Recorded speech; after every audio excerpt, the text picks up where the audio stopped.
नमस्कार दोस्तों, law updates में आपका स्वागत है और मैं हूं एडवोकेट देवेंद्र। दोस्तों, मैंने बैंक और वित्तीय संस्था के बारे में इसकी शिकायत कहां पर करते हैं, किस प्रकार से करते हैं, इसका एक वीडियो पहले भी डाला हुआ है और आज हम फिर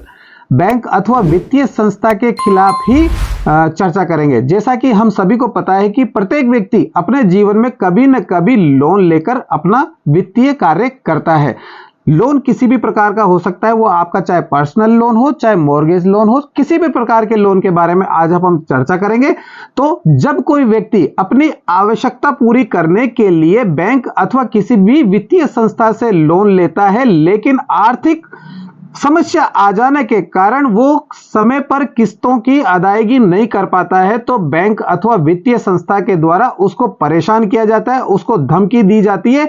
जबकि वास्तविक रूप से जो व्यक्ति पीड़ित होता है, जिसने लोन ले रखा है, वो किसी भी कारण से समस्या के ग्रसित होकर किस्तें जमा नहीं करा पाता है, तो वो कई बार आत्महत्या तक कर लेता है, कई बार सपरिवार करता है। लेकिन कुछ भी हो, ऐसा व्यक्ति मानसिक और आर्थिक रूप से परेशान होता ही है। तो मैं आपको बताऊंगा, आज अपन इस विषय पर चर्चा करेंगे कि लोन लेने वाले को कौन कौन से अधिकार है, जिसके आधार पर वो बैंक अथवा वित्तीय संस्थान के खिलाफ कुछ कार्रवाई कर सकता है। तो दोस्तों, जब भी आप कोई लोन लेते हैं और लोन लेने के बाद में आप ईएमआई समय पर नहीं चुकाते हैं, तो बैंक अथवा वित्तीय संस्थान के द्वारा आपको परेशान किया जाता है, आपको धमकी देना शुरू कर दिया जाता है, आपको बिना वजह, बिना समय, मतलब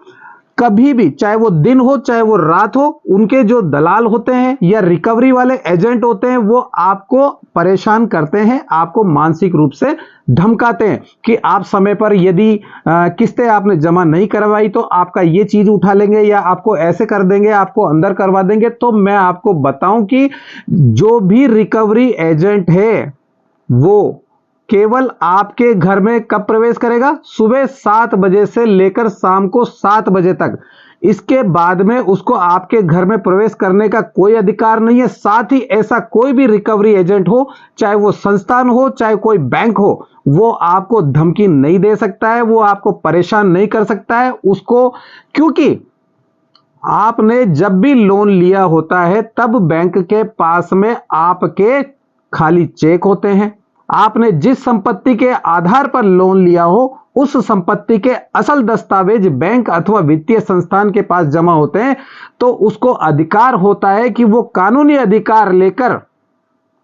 आपके खिलाफ उचित कार्रवाई कर सके, ना कि आपको बिना वजह धमका सके। तो दोस्तों, यदि कोई भी व्यक्ति बैंक अथवा वित्तीय संस्थान से जुड़ा हुआ है और उस बैंक अथवा वित्तीय संस्थान से आपने लोन ले रखा है, तो किस्त जमा नहीं होने पर उस बैंक का कोई भी रिकवरी एजेंट हो या बैंक का सदस्य हो, वह आपको अनर्गल तरीके से परेशान नहीं कर सकता, वो आपको धमका नहीं सकता, वो आपको बेवजह बेसमय यानी कि किसी भी समय पर आकर आपको परेशान नहीं कर सकता। जैसा कि मैंने अभी बताया है कि सुबह 7 बजे से लेकर शाम को 7 बजे तक के दौरान वो आपके घर में आ सकता है और आपसे रिक्वेस्ट कर सकता है, लेकिन आपको धमका नहीं सकता। तो यदि आपके साथ में यदि कोई भी व्यक्ति ऐसा गलत कार्य करने की कोशिश करता है, तो आप इसकी बैंक अथवा वित्तीय संस्थान को लिखित में कंप्लेन दे सकते हैं और वहां पर भी कोई कार्रवाई नहीं होने पर आप इसकी उच्च अधिकारी स्तर पर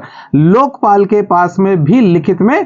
कंप्लेन दे सकते हैं। जो भी कोई कंप्लेन आपको देनी है लोकपाल को या वित्तीय संस्थान को, इसके बारे में मेरे द्वारा पहले भी एक वीडियो बनाया जा चुका है, उस वीडियो को आप जरूर देखना, ताकि आपको और आगे क्या कार्रवाई करनी है वो आपको समझ में आ सके। आज जो चर्चा चल रही है वो विशेषतया बैंक से लोन लेने पर जब आप किस्त जमा नहीं करवाते हो तो आपके क्या क्या अधिकार है, तो उसके बारे में चर्चा करेंगे। तो दोस्तों, जब आपने कोई भी लोन लेने के बाद में बैंक की किस्त आप समय पर जमा नहीं करा पाते हैं, तो बैंक का जो अधिकारी अथवा रिकवरी एजेंट आपको परेशान करता है माफ करना, आपको परेशान करता है, तो वो भविष्य में आपको परेशान नहीं कर सकता, क्योंकि आपने जो भी कोई लोन लिया होता है वो आपने या तो गोल्ड पर लिया होता है, या फिर आपने खाली चेक देकर लिया होता है, या फिर आपके जो अचल संपत्ति होती है वो वहां पर गिरवी रखकर लिया होता है। तो बैंक अथवा वित्तीय संस्था आपको धमकाने के बजाय वे आपकी गिरवी रखी गई संपत्ति अथवा चेक द्वारा वो कानूनी कार्रवाई करके भी आपसे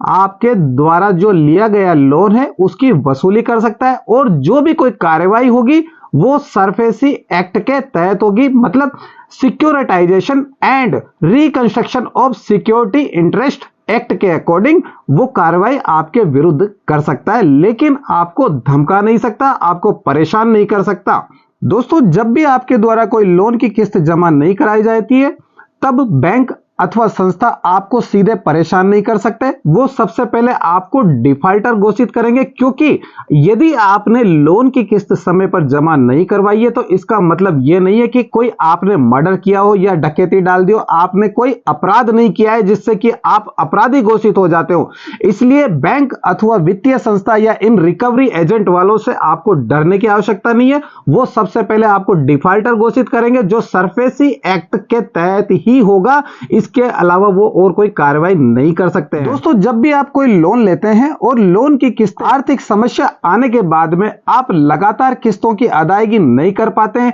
तो जब आप लगातार 90 दिन तक कोई किस्त जमा नहीं कराते हैं तो बैंक के द्वारा आपको डिफॉल्टर घोषित किया जाता है। उसके लिए सबसे पहले आपको बैंक के द्वारा लीगल नोटिस दिया जाता है। उस लीगल नोटिस में आपको आपकी ईएमआई अथवा किस्त जमा कराने का जो समय दिया जाता है वो 60 दिन दिया जाता है, और 60 दिन के बाद में यदि बैंक अथवा संस्था को आपके विरुद्ध और कोई कार्रवाई करनी है तो वो दोबारा से एक और आपको लीगल नोटिस रिमाइंडर के रूप में डालेगा, जो कि समयावधि 30 दिन की रहेगी। कहने का तात्पर्य यह है कि यदि आपके पास कोई भी आर्थिक समस्या आ जाती है तो सबसे पहले आपके पास 90 दिन का समय होता है। 90 दिन का समय गुजरने के बाद भी वो जो लीगल नोटिस देगा आपको डिफॉल्टर घोषित करने के बाद, वो 60 दिन की मियाद का देगा, और 60 दिन गुजरने के बाद में जो पुनर्नोटिस आपके पास में आएगा उसमें भी आपको 30 दिन दिया जाएगा। तात्पर्य यह है कि आपकी ईएमआई लेट होने के बाद में कुल आपको 180 दिन मिलते हैं, जो कि एक आम आदमी के लिए समस्या से उबरने का एक छोटा सा समय मिलता है। आप इस समय अवधि में चाहे तो अपने आप को डिफॉल्टर घोषित होने से बच सकते हैं, लेकिन यदि आपने 90 दिन में फिर भी किस्त नहीं दी है और 90 दिन आपको फिर भी मिलते हैं, फिर भी आप नहीं दे पाते हैं, तो बैंक अथवा संस्था जो भी है वो केवल सरफेसी एक्ट के तहत कार्रवाई करेगी। वो आपको धमका नहीं सकती है, वो आपको परेशान नहीं कर सकती है, वो आपको हैरेस नहीं कर सकती है। यदि वो आपको हैरेस, परेशान अथवा धमकी देते हैं तो आप बैंकिंग संस्था के खिलाफ लोकपाल में जाकर उसके विरुद्ध उचित कार्रवाई कर सकते हैं। इसके अलावा दोस्तों, आपका जो एक अंतिम जो अधिकार है वो आपका यह है कि यदि आपको किसी भी प्रकार की समस्या आने पर, जब आप लोन की किस्तें समय पर जमा नहीं करा पाते, बैंक के द्वारा आपको 60 दिन का या पुनर्नोटिस जो 30 दिन का दिया जाता है उसमें भी आपके पास रुपयों की व्यवस्था नहीं होती है, तब बैंक आपके विरुद्ध सरफेसी एक्ट के तहत जो कार्रवाई करता है उसमें आपके जो आपने अचल संपत्ति बैंक में गिरवी रखी थी तो वो उसको बेचने के लिए, नीलाम करने के लिए जो कार्रवाई करता है उसमें भी आपको अधिकार दिया जाता है कि आपकी जो संपत्ति है बैंक उसकी उचित मूल्य लगाकर ही बोली शुरुआत करे। क्योंकि कई बार बैंक अथवा जो वित्तीय संस्था होती है वो आपकी अचल संपत्ति की मार्केट वैल्यू जानबूझकर कम लगाते हैं, क्योंकि उनको केवल उनके द्वारा दी गई वैल्यू से मतलब होता है। आपकी वैल्यू चाहे मिले या नहीं मिले, तो आपको पूर्णतः अधिकार है कि यदि आपकी मकान अथवा संस्था जिस पे भी आपने लोन लिया हुआ है उस पे अगर बोली लग रही है और उचित मूल्य पर उन्होंने बोली नहीं शुरुआत करी है, तो आप उसे रुकवा सकते हैं ताकि आपकी प्रॉपर्टी पर उचित वैल्यू लग सके। और जब बैंक के द्वारा प्राप्त की गई संपत्ति से उसकी उचित मूल्य निर्धारण करने के बाद में जब बोली लगती है, उसको जितना लोन की किस्तें आपसे लेनी है और जो बोली में खर्च किया गया पैसा है उसको लेने के बाद में जो पैसा बचता है वो आपको लेने का पूर्णतया अधिकार है। आप उस पैसे को प्राप्त कर सकते हैं। तो दोस्तों, मेरे द्वारा दी गई जानकारी आपको कैसी लगी कमेंट बॉक्स में जरूर लिखिएगा। धन्यवाद। जय हिंद, जय भारत।